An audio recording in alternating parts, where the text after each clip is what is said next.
출애굽기 12장 29절에서 30절까지 말씀인데요. 죽음의 재앙이 임하다라는 제목으로 같이 함께 말씀을 나누겠습니다.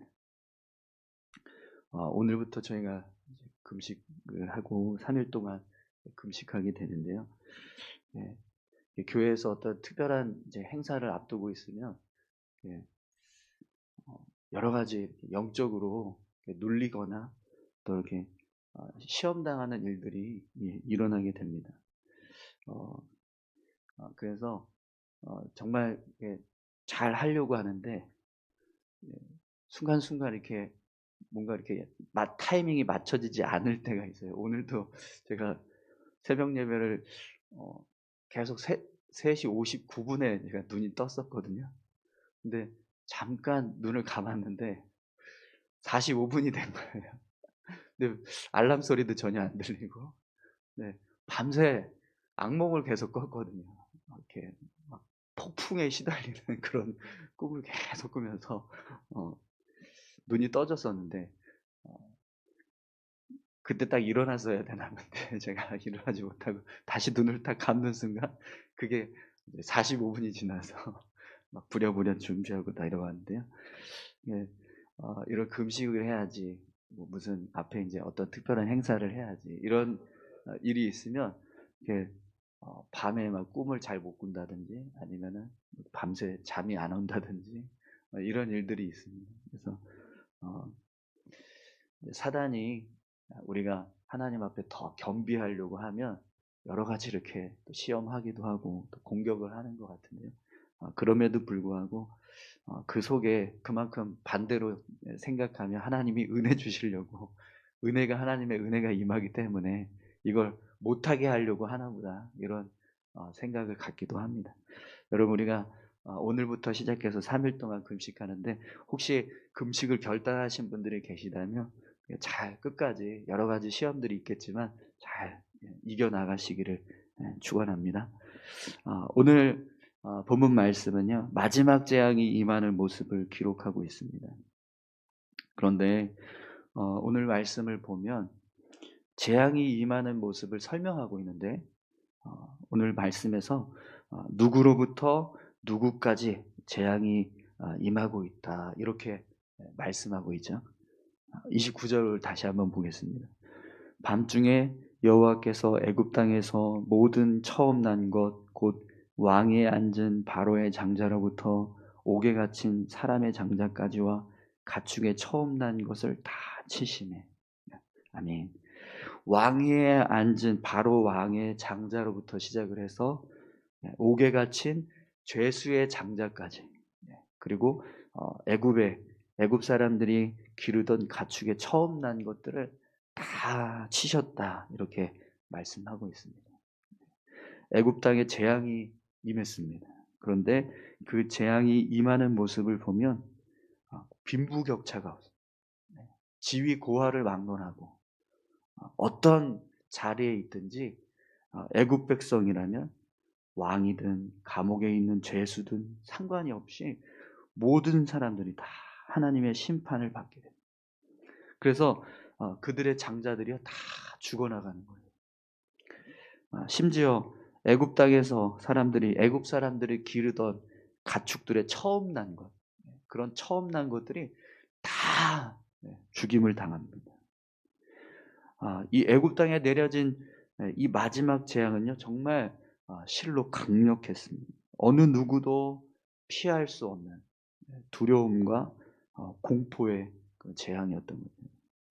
그래서 여러분, 오늘 이 본문을 보면 30절에서 이 재앙이 임하고 나서 어떤 일들이 일어났다라고 말씀하고 있죠. 우리 30절 다시 한번 보겠습니다. 그 밤에 바로와 그의 모든 신하와 모든 애굽 사람이 일어나고 애굽에 큰 부르짖음이 있었으니 이는 그 나라에 죽임을 당하지 아니한 집이 하나도 없었음이었더라. 아멘. 모든 애굽 사람들이 잠을 자다가 일어났어요. 그리고 그들의 장자가 죽은 것을 보고 슬피 울기 시작합니다. 애굽 땅에 큰 부르짖음이 있었다, 이렇게 본문을 말씀하는데요. 여러분, 내가 죽는 것도 슬프고 내 아내가 죽고 내 부모님이 돌아가시고 그 모습만 봐도 엄청난 슬픔인데, 자녀가 특별히 첫째가 죽었다. 이 슬픔은요 정말 말로 다 할 수 없을 것 같습니다. 제가 예전에 사역할 때 그런 젊은 부부가 있었는데, 아이가 있었어요. 아이 하나밖에 없는 아이가 있었는데, 그 아이가 이렇게 자꾸 이렇게 경기하고 이렇게 막 간질처럼 이렇게 발작을 일으키는 그런 지병이 있었는데요. 그것 때문에 이제 도시의 중심에 살지 못하고 이제 산골짜기로 이렇게 좀 들어온 거예요. 신림동이 약간 이렇게 서울 중심에서 이렇게 좀 벗어나 있거든요. 신림동 쪽에서도 이렇게 좀 외곽 쪽에 있었던 교회였는데, 저희가 일부러 그렇게 좀 외진 곳으로 이사를 했었거든요. 그런데 얘가 갑자기 발작이 일어난 거예요. 근데 그거를 이제 119를 불러서 살리려고 막 계속 호흡이 멈추니까 심폐소생술 막 하고 하다가 얘가 막 갈비뼈가 부러지고 막 코에서 피가 나고 결국에는 죽었어요. 그러니까 그 아이가 죽고 난 이후에 그 부모들은 이제 장례 치르고 하는데, 정말 어마어마한 슬픔을 가지고 장례를 치르더라고요. 그 이제 아내 되시는 분은 정말 이렇게까지 슬프구나. 그걸 이제 뼈저리게 제가 이렇게 장례를 옆에서 지켜보면서 그런 마음이 들었었는데요. 근데 이 애굽 땅에 큰 부르짖음이 있었다라고 기록합니다. 자신의 장자들, 그 가정마다 다 첫째가 있었을 텐데 그 첫째들이 다 죽어나가는 거예요.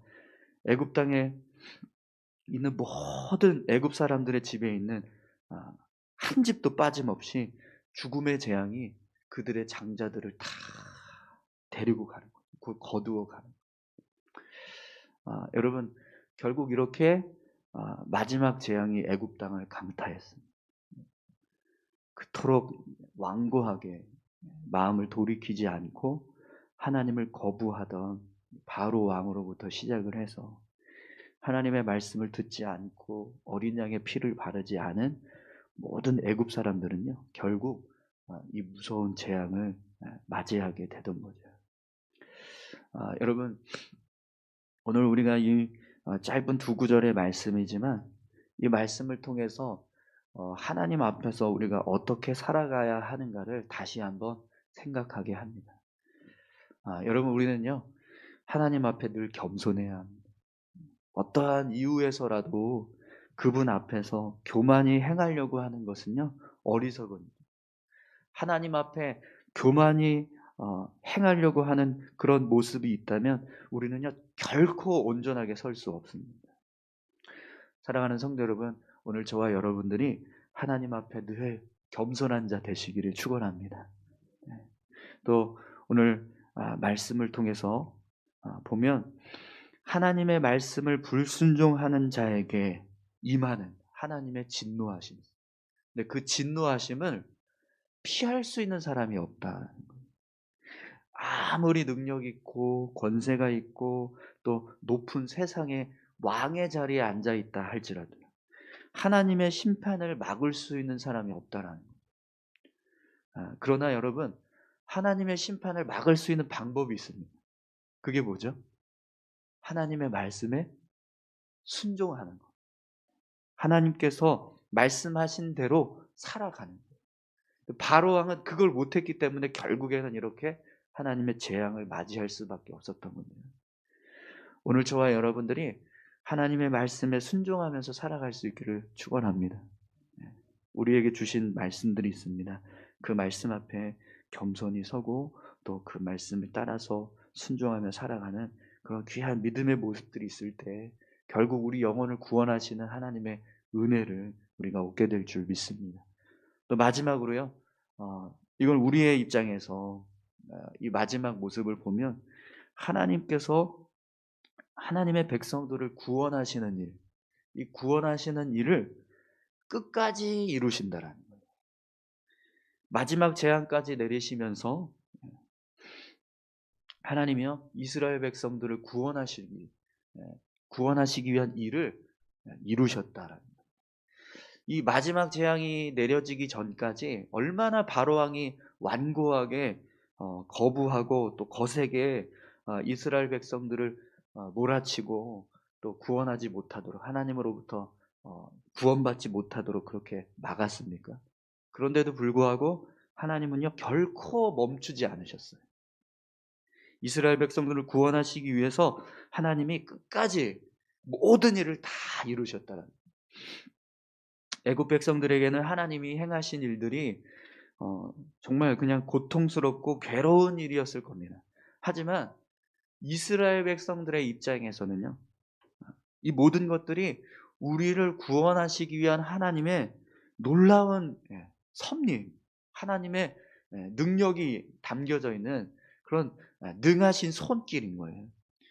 그걸 통해서 여러분, 이스라엘 백성들은 어떤 마음이 들었을까요? 더 하나님을 신뢰하겠다, 더 하나님을 의지해야겠다, 하나님의 말씀대로 살아야겠다, 이런 마음이 어느 때보다 아주 더 강력하게 일어나고 고조되었을 겁니다. 그래서 이스라엘 백성들이 이 이후에 이제 광야로 들어가서 하나님을 섬길 때 처음에는요 여러 가지 막 이렇게 광야 생활에서 막 불순종하고 막 불평하고 불만 원망하고 이런 일들도 있었지만, 처음에는 다 굉장히 하나님을 향해서 신뢰하고 있었고, 또 굉장히 뜨거운 마음으로 하나님 앞에 기뻐하는 마음으로 그런 모습들이 있었던 거예요. 오늘 저와 여러분들의 삶에 하나님께서 우리를 지키시고 또 보호하고 계신다는 사실을 우리가 늘 기억하시고 그 하나님의 손길을 붙잡고 살아가시기를 축원합니다. 하나님은 우리를 위해서 끝까지 일하십니다. 하나님께서 일하시는 것 단 한순간도, 우리를 구원하시기 위한 일은요 단 한순간도 멈추지 않으신다는 거예요. 할렐루야. 그 은혜가 얼마나 큽니까? 그 은혜를 붙잡고 살아갈 때 여러분, 우리의 삶에 하나님의 능력이 임하고 또 하나님의 은혜가 임하게 될 줄 믿습니다. 그걸 깨닫고 하나님 앞에 무릎 꿇고 하나님 붙잡아 달라고, 우리를 구원해 달라고 그렇게 간절하게 부르짖을 때 하나님께서 응답해 주시는 은혜들을 우리가 경험하게 될 줄 믿습니다. 더욱이 여러분, 하나님께서는요 어떤 어려움도 문제가 되지 않으세요. 어떤 난관도, 어떤 어려움도 하나님 앞에서는요 별로 크게 신경 쓰이지 않는 일들이라는 거예요. 왜요? 하나님은 모든 것을 풀으실 수 있는, 모든 문제를 해결하실 수 있는 전능하신 능력이 있기 때문입니다. 그렇기 때문에 여러분, 오늘 저희가 이 애굽 땅에 내려진 이 죽음의 재앙, 이 재앙이 내려지는 모습을 통해서 하나님의 능력을 생각하고 또 겸손히 하나님 앞에 서는, 하나님의 말씀에 순종하는, 하나님을 우리 삶의 중심에 모시고 살아가는 저와 여러분들이 다 되시기를 바랍니다. 오늘 저와 여러분들이 그렇게 삶을 살아갈 때 이 세상 그 어떤 능력보다도 더 강력하신 하나님의 손길이 우리를 붙들어 주실 줄 믿습니다. 오늘도 여러분 주님과 함께 승리하시기 바랍니다. 우리 다 같이 기도하겠습니다. 함께 기도하실 때 하나님, 이 마지막 재앙이 임하는 모습을 통해서 우리가 다시 한번 하나님 앞에 겸손히 섭니다. 하나님께서 우리에게 우리의 삶에 행하시는 일들, 그 일들이 얼마나 능하신 것인지, 얼마나 강력한지 우리가 다시 한번 깨닫습니다. 그 하나님 앞에 겸손히 서서 주의 말씀대로 순종하며 살아가게 하시옵소서. 우리가 하나님을 더욱더 신뢰하고 의지하며 붙잡을 수 있는 믿음을 더하여 주시옵소서.